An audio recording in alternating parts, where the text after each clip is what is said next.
Bonjour et bienvenue dans cette nouvelle vidéo. Il y a quelques semaines, je vous ai parlé des dangers de poster des photos de vos enfants sur Internet. Aujourd'hui, je suis avec Laurence Ligier. Bonjour Noémie. Laurence Ligier est la directrice générale et fondatrice de l'association Caméléon, association dont elle va nous parler, mais qui œuvre notamment sur la cyberpédocriminalité, c'est pas facile à dire. On va voir ça ensemble avec elle, quels sont les dangers d'Internet pour nos enfants et comment bien les protéger. C'est tout de suite et maintenant dans cette nouvelle vidéo.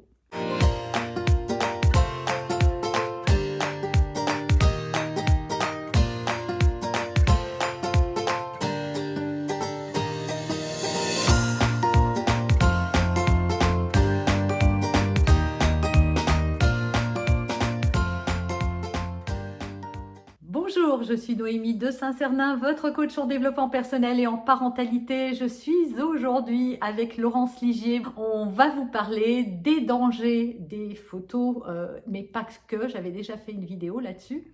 Je voulais aussi remercier la communauté qui a été très active sur cette vidéo. On a collecté à peu près 300 likes. Je vous avais engagé. Si vous ne voyez pas de quoi je parle, la vidéo est toujours en ligne. Elle a été publiée le 18 janvier. Vous pouvez la retrouver sur la chaîne.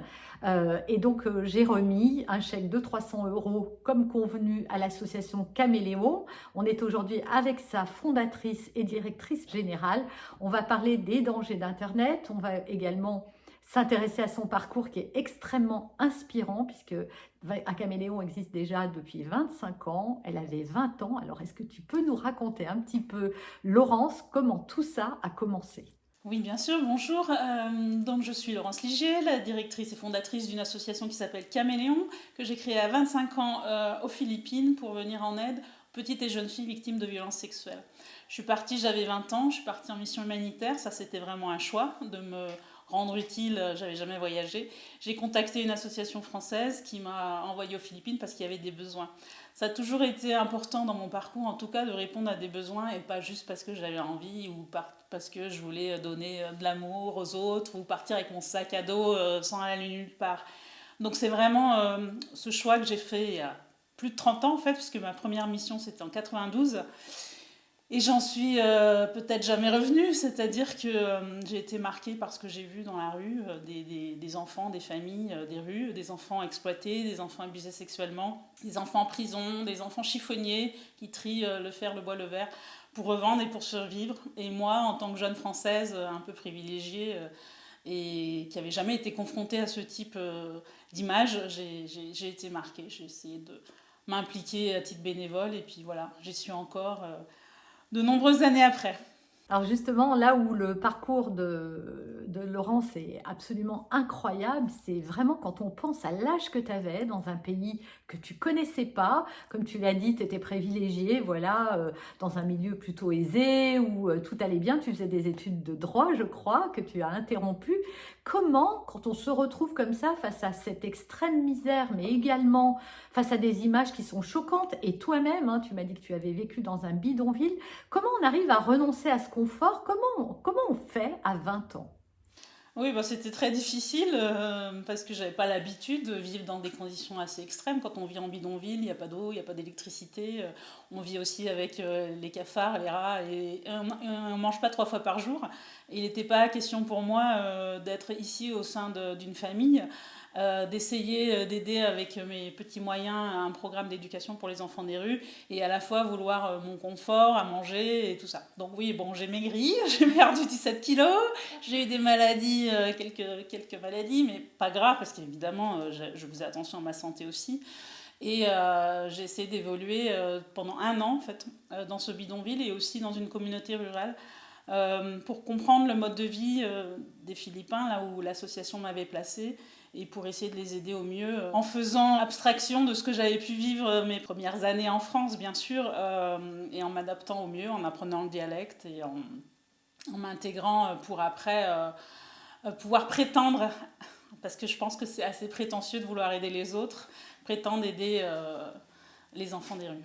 Et justement, à quel moment, Laurence, tu te dis que, parce que entre partir en humanitaire et se dire qu'on va aider des personnes et qu'on a envie de faire ça pendant 1 an, voire plus, et le moment où on se dit qu'on va créer sa propre association, déjà, pourquoi créer ta propre association, puisque visiblement il en existait déjà, et à quel moment, voilà, tu te dis, eh ben, je vais le faire moi-même. Oui, quand je suis partie, vraiment, c'était une mission bénévole. J'étais étudiante en droit, j'ai suspendu mes études. Enfin, c'était pendant les mois d'été, donc pas de problème avec mes études. J'ai refait l'année d'après sur un chantier de construction de tissage de fibres d'ananas dans la jungle, aux Philippines. Et puis après, donc, j'ai fait cette mission d'1 an en bidonville. Mais jamais à ce moment-là, je me suis dit, je vais aller vivre aux Philippines ou je vais monter une association. C'était pour me rendre utile, découvrir un pays, une culture, voilà. Après, évidemment, quand au bout d'1 an, j'ai été confrontée à cette misère et aux besoins existants, criants même, que les Philippins eux-mêmes me demandaient de lever des fonds pour les aider à faire plus et mieux. Il n'y avait pas vraiment d'association sur place, mais les services sociaux, la police, certaines associations locales, pas d'association internationale, essayaient d'aider ces enfants. Et donc, je ne savais pas, effectivement, quand j'ai dit que j'allais, oui, d'accord, je vais essayer de lever des fonds en France, innocemment à 20 ans sans avoir l'expérience et sans apprendre en droit, on n'apprend pas ça, hein. Donc de monter un dossier, de vendre un projet, de communiquer. Bon. Donc c'est pour ça que quand je suis rentrée, j'ai dit à mes parents, je vais rentrer dans une école de commerce pour apprendre tout ça parce que j'ai un projet professionnel, c'est de créer une association aux Philippines pour venir en aide à des enfants. Alors à la base, c'était à des filles des rues, puisque c'était ça le besoin exprimé par les Philippins. Et au lieu de faire des stages en France, je suis repartie aux Philippines faire tous mes stages, monter mon projet professionnel et j'ai validé mon diplôme comme ça. Donc j'ai tenu ma parole avec mes parents, c'est-à-dire que je suis allée au bout de mes études, mais à la fois j'ai pas perdu de temps, j'ai fait mes stages et mes missions bénévoles aux Philippines, j'ai vécu en bidonville pour apprendre comment les Philippins vivaient et pour pouvoir construire un projet qui répondait vraiment à un besoin et à leur appel. Qu'est-ce que ça nourrissait chez toi de te mettre comme ça au service des autres? Parce que véritablement, on se dit souvent que les jeunes sont égoïstes, égocentrés, qui pensent à 20 ans à faire la fête, à voir leurs copains. Et toi, c'est pas du tout le chemin que tu prends. C'est vraiment, voilà, tu as une direction. C'est comme si tu avais un objectif et puis tu lâcheras pas. Bon, c'est peut-être oui, ce qui me caractérise depuis que je suis toute petite. En fait, j'ai eu beaucoup de caractère, une petite fille assez difficile, une ado difficile. Et donc, quand j'ai dit à ma mère que je partais, elle m'a dit, vas-y, ma cocotte, vas-y, ça te fera du bien. Donc, voilà, même si bien sûr, elle avait quelques appréhensions par rapport aux Philippines, parce que c'est un pays où il y a beaucoup de catastrophes naturelles, des coups d'État à l'époque, l'éruption du volcan Pinatubo à l'époque. Bon. Mais c'est vrai que ça m'a forgé de vivre, même de survivre avec eux. Et puis, le but, c'était pas de mettre ma santé à risque ou de jouer les héros, mais c'était de comprendre comment ils fonctionnaient pour les aider au mieux. D'où ça me vient, probablement ma grand-mère qui faisait du bénévolat, ma mère qui fait du bénévolat, en France. Hein. L'humanitaire, je pense que j'ai lancé la mode parce que mes 2 sœurs ont suivi, mes 2 plus jeunes sœurs qui ont passé, pareil que moi, des années à l'étranger, au Népal, au Congo, et voilà, toutes les 3, on est dans la solidarité internationale. Quand je vous disais que son parcours est incroyable, quand les gens me disent qu'ils se sentent trop petits ou qu'ils ne savent pas, enfin, imaginez-vous une enfant de 20 ans, parce que 20 ans c'est un enfant, hein, qui se dit, tiens, bon, ben, je vais aider, je vais lever des fonds, je vais faire des études qui vont dans le bon sens. Et en fait, aujourd'hui, on se retrouve 25 ans plus tard, après la création de cette association, donc Caméléon. Tu vas nous expliquer pourquoi Caméléon, et surtout, tu vas nous dire maintenant ce que fait Caméléon en France et aux Philippines. Oui, donc l'association Caméléon que j'ai créée déjà aux Philippines et puis 1 an après en France. Et puis après, j'ai créé des antennes au Luxembourg, en Suisse et des relais un peu partout, aux États-Unis, en Belgique, au Luxembourg, au Japon. Enfin voilà, bon. Mais avant tout, l'association Caméléon est là pour faire de l'aide aux victimes. Alors, au fil des années, on s'est spécialisé parce que, encore une fois, pour répondre à un besoin, c'est-à-dire des filles, aider les petites filles et les jeunes filles victimes de violences sexuelles, principalement des cas d'inceste. 80% des cas d'inceste n'ont pas voulu se concentrer là-dessus, mais il faut savoir que aux Philippines comme en France, les viols sur enfants sont majoritairement commis au sein même des familles. Donc c'est principalement des cas d'inceste ou avec des proches. À 94%, c'est avec un proche. quelqu'un de la famille, un ami, mais aussi un professeur, un prêtre, un coach sportif, voilà. Donc Caméléon, vraiment, à nouveau, pour répondre aux besoins, s'est concentré là-dessus. Et puis, aider les victimes, certes, c'est très important, surtout qu'on est accrédité par les services sociaux, donc qui placent les enfants dans nos maisons d'accueil. Mais on fait aussi beaucoup de sensibilisation du grand public pour parler des violences sexuelles, de l'inceste, des risques d'Internet, de la cyberpédocriminalité, et puis de la prévention un peu plus ciblée pour les enfants eux-mêmes, pour qu'ils connaissent leurs droits et les dangers, et pour les encadrants, notamment les instituteurs, les professeurs, et les parents, pour prévenir, parce qu'une fois que les crimes sont commis, c'est très difficile évidemment d'aider les victimes à se reconstruire. Le maître mot, oui, tu viens de le dire. Moi, je ne cesse de dire que la prévention restera toujours la clé. Voilà comment on peut protéger nos enfants.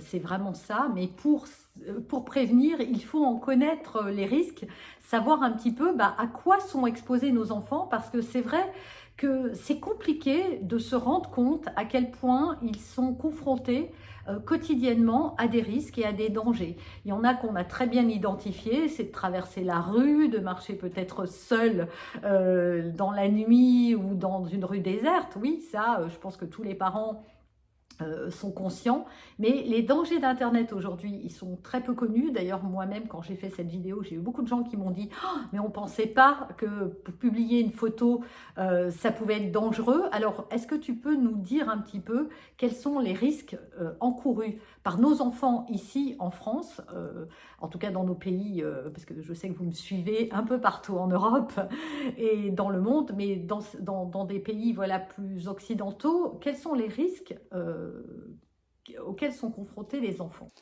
Oui, alors Internet, c'est un superbe outil d'accès à la culture hein, et même d'éducation, mais c'est aussi très dangereux et de plus en plus, parce que malheureusement les outils numériques se développent.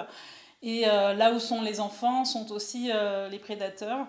Et donc Caméléon fait de plus en plus d'actions de sensibilisation au grand public et de prévention auprès des enfants et des parents pour dire attention. Et les parents ont vraiment un rôle très important à jouer parce que faut savoir que 50% du contenu des contenus pédocriminels sur le net, sur le darknet, sont autoproduits. Ça veut dire que c'est les enfants, les jeunes et les parents eux-mêmes qui postent innocemment peut-être, parce que c'est des photos ou des vidéos de leurs enfants. Ils ne pensent pas qu'elles vont être détournées, mais c'est ce qui se passe.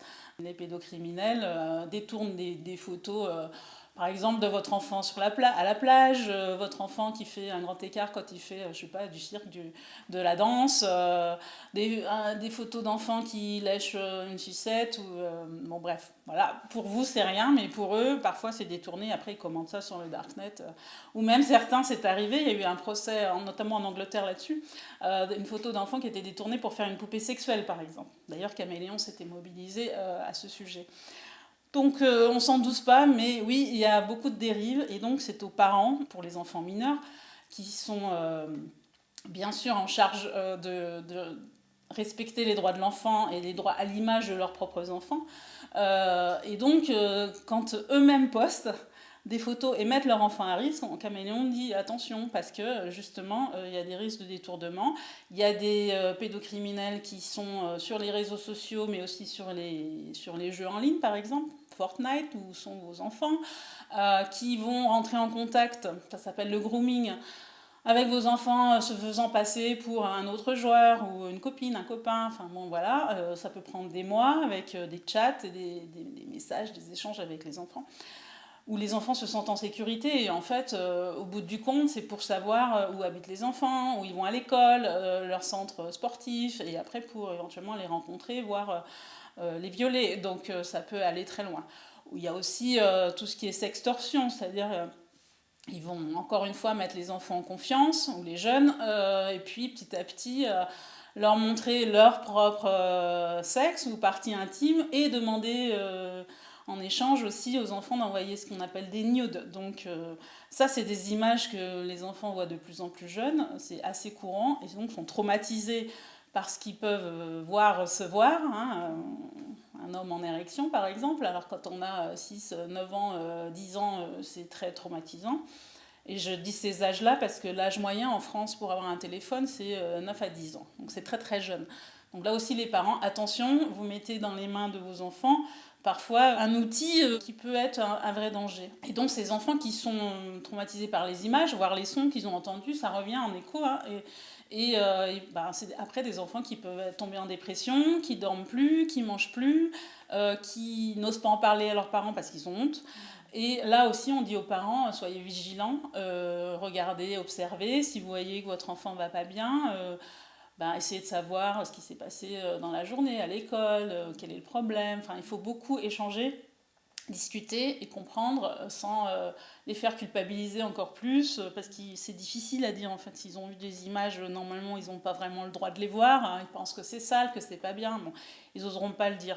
Mais s'ils vont pas bien, alerte. Parce que ces enfants-là peuvent tomber malades, peuvent arrêter d'aller à l'école, peuvent tomber en dépression, voire tentative de suicide parfois, donc ça peut aller très loin. Donc la prévention est essentielle. Oui, ce que je voudrais rajouter à ça, c'est que trop souvent, on croit que ça n'arrive qu'aux autres. Et on se dit que, mais non, nos enfants, eux, ils sont plutôt... on leur a parlé un peu, ou voilà, ils ne vont pas faire ça. En fait, on surestime la capacité mentale de réagir à ça quand on est un enfant. Quand on est un enfant, on a un cerveau immature, et l'immaturité du cerveau fait qu'on n'est pas capable, puisque c'est toute la partie rationnelle, hein, celle qui analyse, celle qui est capable de prendre de la hauteur, d'élaborer une stratégie, de prendre de la distance. Cette partie-là est très immature, et même à l'adolescence, hein, puisqu'il va falloir 25 années au cerveau d'un enfant pour arriver à sa pleine maturité. Eh bien, les enfants, en fait, n'importe quel enfant est potentiellement la cible d'un cyberpédocriminel. Pourquoi ? Parce que ce sont des enfants qui ont face à eux des adultes qui les manipulent, qui savent comment les manipuler, et c'est très facile, beaucoup plus que ce que vous imaginez. J'ai une petite histoire à vous partager au début de MSN, donc c'est les débuts d'Internet. Ma fille aînée m'a confié un jour, « Ah tiens, je me suis fait un ami, mais je viens d'apprendre qu'en fait il avait 38 ans. » Et elle avait chatté avec cet homme-là pendant des semaines, sans m'en parler, en croyant qu'elle avait un copain. Et un jour, il lui a dit ça, et je pense qu'après, voilà, il l'avait mise en confiance. Heureusement qu'elle m'a parlé de ça. Et donc, heureusement, je pouvais aller revoir le fil des échanges, et elle n'avait rien donné de personnel, elle me l'avait assuré, mais néanmoins, j'ai voulu vérifier. Mais que se serait-il passé si elle avait donné l'école où elle allait, que cet homme l'aurait rencontré, suivi, enfin, je ne sais pas, je n'ose même pas l'imaginer. C'était les débuts d'Internet, on se méfiait de rien en plus à l'époque, aujourd'hui, on se méfie normalement plus. Mais vraiment, il faut vous dire que... c'est la voie, voilà, les pédocriminels sont là où nos enfants sont, évidemment, évidemment, même dans les métiers, on le voit, ils exercent des métiers qui sont au contact des enfants, ils sont dans les endroits, ils vont aller là-dedans, parce que c'est un terrain de chasse, et un prédateur a besoin d'avoir un terrain de chasse.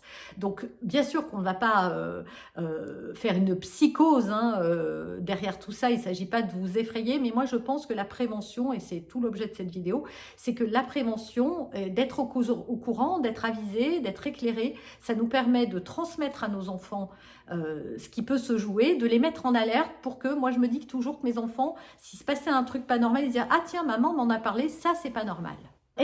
Alors ce que je voudrais aussi rajouter, c'est que pour protéger nos enfants, en fait, on a des tas de moyens qu'on n'utilise pas.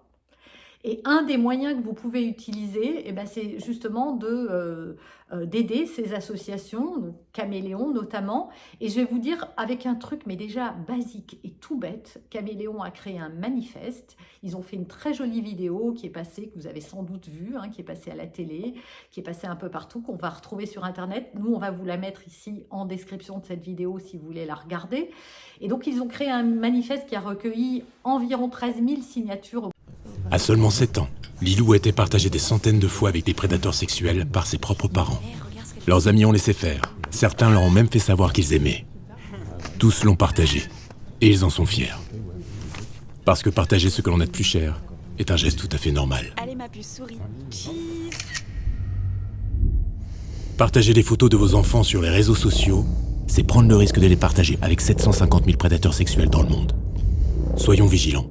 Protégeons-les. Au moment où on fait cette vidéo, à peu près, et Et en fait, au moment où je fais cette vidéo, il y a le débat sur les retraites et leur réforme. Et je trouve que c'est un combat que je n'ai pas à juger.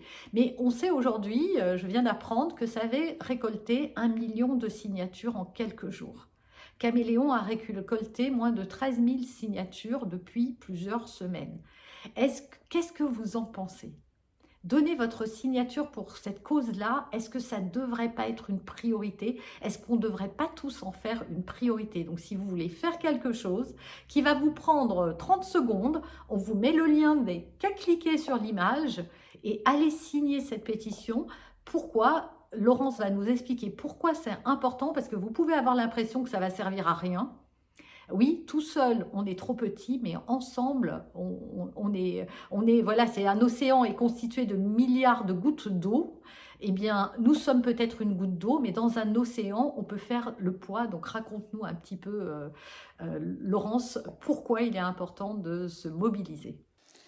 Tout à fait, c'est le bon mot que tu as choisi. En fait, on a créé ce manifeste pour inciter à la mobilisation et des secteurs publics et privés, du grand public, pour qu'on fasse de la protection de l'enfance en ligne une priorité et qu'on agisse, qu'on fasse évoluer les lois et les moyens qui sont mis pour y lutter.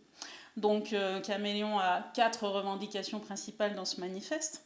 Donc le fait de le signer, ça nous permet de les mettre encore plus en avant en espérant qu'elles soient entendues. La première, c'est d'essayer on espère, faire une campagne nationale justement en mobilisant le plus grand nombre, l'État bien sûr, mais aussi les parents, les jeunes, les encadrants, tous ceux les acteurs du numérique, sur ces dangers du net et qu'est-ce qu'on peut faire pour le contrer, pour que tout le monde soit informé des dangers et des droits. La deuxième revendication, c'est d'augmenter les moyens des enquêteurs spécialisés dans la lutte contre la cyberpédocriminalité, parce qu'il faut savoir qu'en France, ils ne sont que 28, et par rapport, par exemple, à d'autres pays d'Europe, comme les Pays-Bas, le Royaume-Uni, ils sont entre 200 et 300. Donc, bon, déjà, c'est même pas assez, mais en France, c'est vraiment très insuffisant, sachant qu'ils ont affaire à plus de 100 000 cas par an. Donc, enfin, de cas dénoncés. Bien sûr, il y en a plus que ça, hein. Dans le monde, il y a 85 millions d'images pédocriminelles, que ce soit des vidéos, des photos, qui circulent. Encore plus depuis le confinement, puisque les enfants sont plus derrière leurs écrans. Les prédateurs chassent derrière leurs écrans. Donc là, il y a plus de 6000%, une augmentation de 6000% de signalements, de cas de signalement. Donc, enfin bon, les besoins... il y a 750 000 prédateurs par seconde qui sont connectés dans le monde. Voilà, ça c'est des chiffres officiels. Donc forcément, quand vous avez en France 28 enquêteurs spécialisés, c'est très insuffisant. Donc Caméléon demande plus de moyens techniques, humains. On se mobilise aussi sur le droit à l'image et le droit à la vie privée. Alors ça c'est important parce que encore une fois, les parents sont souvent ceux qui postent des photos de leurs enfants. Alors, comme leurs enfants mineurs, bon, ils ont le droit sur ces photos-là. Les enfants postent aussi eux-mêmes, surtout s'ils ont un accès libre à un téléphone. Et c'est ces images qui sont détournées. Le problème, c'est qu'on voit que les parents postent depuis l'échographie jusqu'aux 18 ans, en gros, et donc créent quelque part une vie numérique à leurs enfants. Qui n'ont pas donné leur consentement, hein, parce que quand on est encore dans le ventre de sa maman ou quand on est nourrisson, voilà, on dit pas oui. La plupart des photos d'ailleurs sont postées entre l'âge à la naissance jusqu'à 5 ans, donc des enfants très jeunes. Et que quand ces enfants deviendront adultes et qu'ils chercheront du travail, les employeurs verront tout ce qu'on peut voir nous, c'est-à-dire toute la vie de l'enfant. Donc peut-être qu'un jour, ils se rebelleront contre leurs parents pour le droit à l'identité, parce que ça, par contre, les parents doivent le respecter. Donc ce qu'on demande, c'est plus de législation, une législation autour de ce droit à l'image et droit à l'identité. Il en existe une récente sur les youtubeurs, parce que vous savez, ou les influenceurs, on va dire, qui utilisent les images de leurs enfants pour vendre des produits. Mais nous, on veut élargir aux parents eux-mêmes qui postent trop et trop souvent. Et donc, il y a un député, Monsieur Studer, qui essaye de faire passer une loi, et Caméléon essaye aussi de mobiliser, quand on peut, des députés, des sénateurs de tous bords, peu importe, pour sensibiliser et faire évoluer la législation, parce qu'à un moment donné, il faut poser un cadre, autrement, il y a des dérives. Voilà.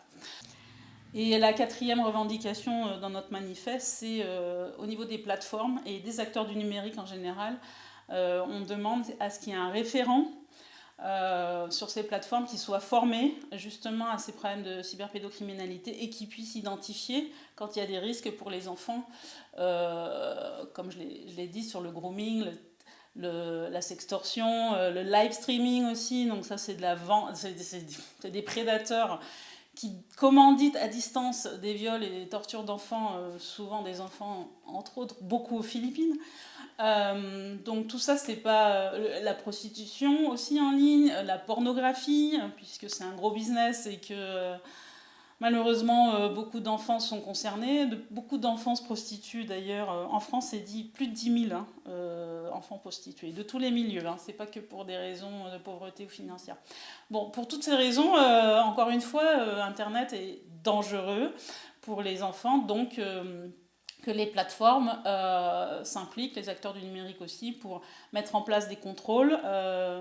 Pour ouvrir un réseau social, il faut avoir un minimum de 13 ans. Bon, est-ce que c'est bien contrôlé? Pour regarder un film pornographique, c'est 18 ans. Est-ce que c'est contrôlé? Parce que c'est juste dire oui, non. Voilà, il n'y a pas assez de contrôle. Donc, on demande au moins qu'il y ait un référent plusieurs référents formés sur les plateformes du numérique. Tu m'as parlé de quelque chose au niveau des dangers d'Internet, c'est l'image des jeunes. Est-ce que tu peux nous en dire plus? Oui, alors on le voit, les jeunes sont de plus en plus conscients en fait, de l'image extérieure qu'ils projettent, puisqu'ils sont sur les réseaux sociaux, ils voient des influenceurs, ils veulent être pareils, ils se postent, enfin ça, on parle des adolescents. Mais on se rend compte que ça démarre au plus jeune âge, et ça, parfois c'est aussi la responsabilité des parents, parce que quand ils postent des photos de leurs enfants depuis la naissance, les petits, et qui ont souvent accès à travers les tablettes de leurs parents, ou les téléphones portables à ces images, ils sont très conscients de l'apparence physique qu'ils peuvent avoir.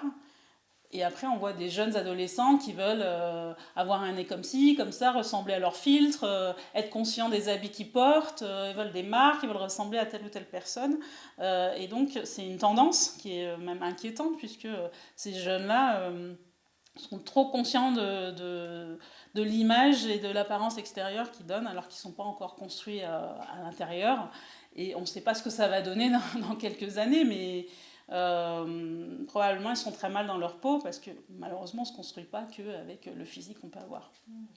En fait, ce que tu veux dire, c'est que du fait que les parents postent des photos d'eux et que derrière, il y a un engagement de communauté, on poste des photos souvent sur le meilleur jour des enfants. Et donc derrière, c'est « oh, il est mignon », etc. C'est-à-dire que l'enfant est comme un objet qui doit être mignon, qui doit toujours être beau, enfin qui doit renvoyer une image de lui. Et c'est vrai que sur ces réseaux, il n'y a pas la personnalité en fait, ce n'est que de l'image. Et effectivement, alors là, je vois le travers psychologique de ça, c'est qu'effectivement, à l'adolescence où on se construit dans le regard de ses camarades, c'est très important, ce besoin d'appartenance, ce besoin, d'ailleurs il n'y a qu'à voir, ils s'habillent tous pareil, ils parlent pareil, ils ont un langage, une attitude, etc., qui a un besoin d'appartenance, et bien là tout à coup, ils veulent tous se ressembler, et on voit aujourd'hui qu'il y a beaucoup d'enfants qui font de la chirurgie esthétique à un âge où normalement on ne devrait même pas y songer une seconde. Et ça n'est pas pour des complexes, c'est pour ressembler au filtre, comme on en a parlé avec Laurence, pour ressembler aussi, pour ressembler à l'influenceur qu'on suit. Par exemple, en ce moment, il y a une tendance, c'est le nez en trompette, il est à la mode et tous les jeunes, même si leur nez est très joli, il n'est pas en trompette, font de la chirurgie pour avoir un nez qui soit conforme à une mode, en plus, qui va évidemment, comme toutes les modes, s'arrêter. Et donc, effectivement, ça renvoie à ce que tu disais, Laurence, c'est-à-dire une mauvaise estime de soi, parce qu'en fait, se construire dans le regard des autres, c'est la pire chose qui peut être. En fait, on doit toujours, pour avoir une bonne estime, une bonne santé psychique, être content de qui l'on est, s'accepter tel que l'on est, parce qu'on a tous des défauts, évidemment. Et c'est ça le challenge.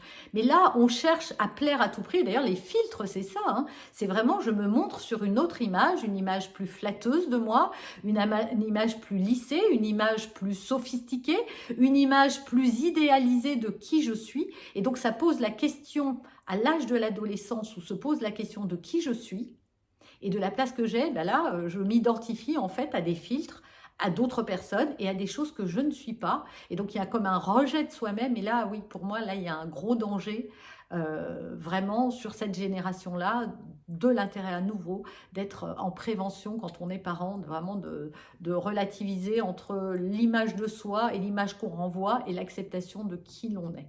Merci Laurence pour vraiment, j'espère que cette vidéo est très riche, je trouve, parce qu'elle vous montre un petit peu toutes les dérives du darknet, hein, quelque chose auquel on n'est pas trop confronté, parce que c'est très fermé en fait, hein. Quand on a un téléphone, on a l'impression qu'on est tout seul dans son salon, et en fait quand on a un téléphone, on est tout seul dans son salon, avec de l'autre côté du téléphone, des milliers de gens, des milliards même de gens, le monde est derrière le téléphone, et on ne sait pas qui regarde, qui surveille, qui fait quoi, qui nous parle.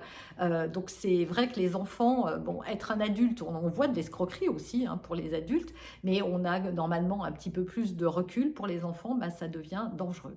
Alors moi, j'aimerais savoir maintenant aussi, pour revenir à cette association formidable, parce que le but d'une association, c'est de se mettre au service des gens, et là, d'une cause qui est plutôt très noble, c'est nos enfants, les enfants. Alors comment on peut aider Caméléon, en dehors du fait de signer ce manifeste, je le redis vraiment, signer ce manifeste, le lien apparaît à nouveau sur l'écran, cliquez, allez signer, vraiment j'aimerais que vous partagiez grandement, ne faites pas que signer, si chaque personne qui signe le renvoie à 5 ou 6 personnes de son entourage, en lui expliquant, écoute c'est important, c'est pour aider nos enfants et faire du poids, parce que vous l'avez compris, on manque de moyens, et donc plus on sera nombreux à soutenir cette cause, et plus on va alerter les pouvoirs publics qui vont se dire, ah bah oui, ça, voilà, il y a beaucoup de gens qui veulent qu'on fasse quelque chose, mais s'il n'y a pas assez de gens, bah, ils vont se dire, bah oui, tout le monde s'en fiche, donc on ne fait rien. Alors comment on peut aider Caméléon en dehors de ça? Ouais, on peut aider Caméléon en faisant des dons, puisque bien sûr, ça, depuis 25 ans, on a mis des projets, des programmes en place, tant aux Philippines qu'ici en France, pour venir en aide aux victimes. Donc aux Philippines, on accueille actuellement, on a plus de 450 enfants bénéficiaires, donc on leur donne bien sûr des soins, nourriture, logement, protection, on les envoie à l'école et on les prépare pour un meilleur avenir. Donc, pas que soigner leur traumatisme, mais les aider à aller au bout de leurs études supérieures et à travailler et s'investir eux-mêmes dans l'association. En France, on fait beaucoup d'actions de prévention en milieu scolaire et périscolaire. D'ailleurs, Caméléon est accrédité pour cela. On forme les enfants, les parents et les encadrants. Donc on a besoin de financement pour faire tourner les programmes, acheter le matériel nécessaire, aider les enfants à s'en sortir. Et puis, bien sûr, on ne fait pas ça de façon artisanale. Donc aux Philippines, j'ai 60 salariés philippins. En France, on est 8, plus tous les bénévoles, bien sûr, les services civiques et toute l'équipe pour agir au mieux. Donc des dons pour nous aider à financer et à être pérennes. Du parrainage, c'est-à-dire une famille, une personne qui a des enfants ou pas, peut s'engager dans un parrainage, c'est-à-dire aider une petite fille au bout du monde, ou une jeune fille, ou un jeune garçon, parce qu'on intervient aussi dans les villages pour aider les garçons, à aller au bout de sa scolarité, en finançant chaque mois un petit peu, parce qu'en plus c'est déductible fiscalement, tous les dons à Caméléon, et le parrainage, et même le mécénat de compétences, c'est-à-dire quand vous mettez à disposition, une entreprise met à disposition certains salariés pour donner du temps et une expertise à Caméléon. Tout ça, c'est déductible fiscalement, bien entendu, à hauteur de 75% du montant du don. Donc le parrainage y compris. Le parrainage, c'est à la fois, c'est un échange en fait. C'est pour aider les enfants à prendre confiance en eux et aller au bout de leurs études. Et pour les familles en France qui parrainent, c'est d'impliquer leurs enfants, les sensibiliser à la solidarité internationale, les impliquer eux-mêmes dans l'échange de courrier. Par exemple, ils écrivent en anglais, donc pour que les filles puissent comprendre. Parfois, il y a des familles, ça arrive chaque année, qui vont aux Philippines voir leurs filleuls. Donc, c'est aussi sensibiliser à d'autres réalités qui se passent au bout du monde, avec des enfants qui ont peut-être moins de chance et des problématiques assez difficiles. Aussi, vous pouvez vous porter bénévole, soit ici en France, à Paris, quand on intervient dans les établissements scolaires, ou pour apporter une compétence, ou en ligne si ça peut se faire, ou aux Philippines, puisqu'on organise et on envoie chaque année des bénévoles sur le terrain. Donc, beaucoup de façons, quand on veut aider, il y a beaucoup de façons de faire.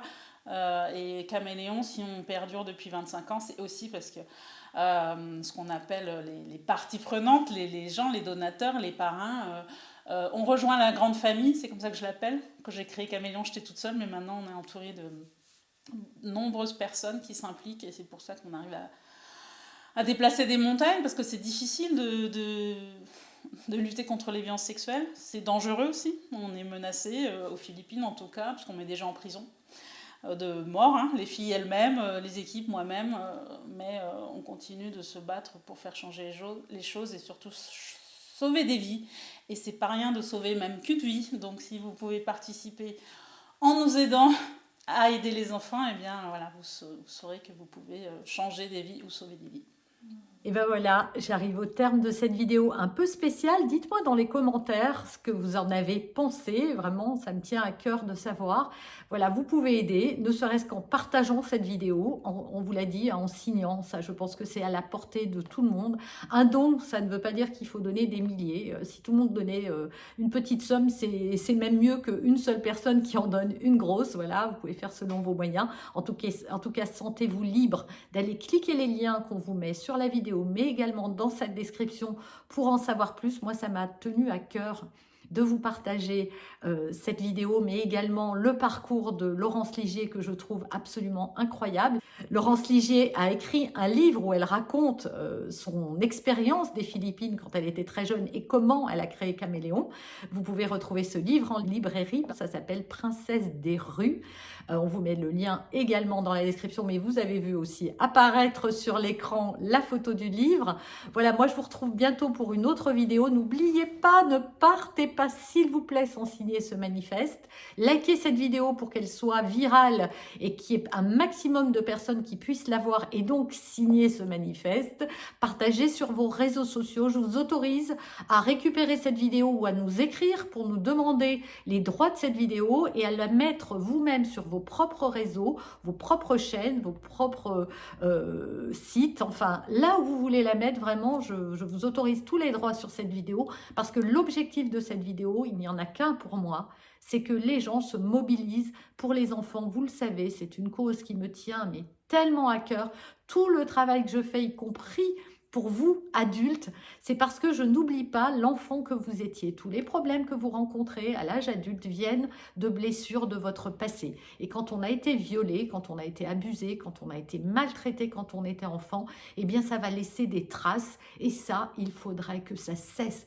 Donc même si je ne peux n'être qu'une petite goutte d'eau sur cette planète, je ne cesserai d'œuvrer pour que les choses change et j'aimerais vous entraîner avec moi dans ce rêve un peu fou. Merci d'avoir écouté jusqu'ici. Merci à toi Laurence d'avoir donné de ton temps pour cette vidéo. Merci Noémie, merci à tous pour votre soutien. À bientôt.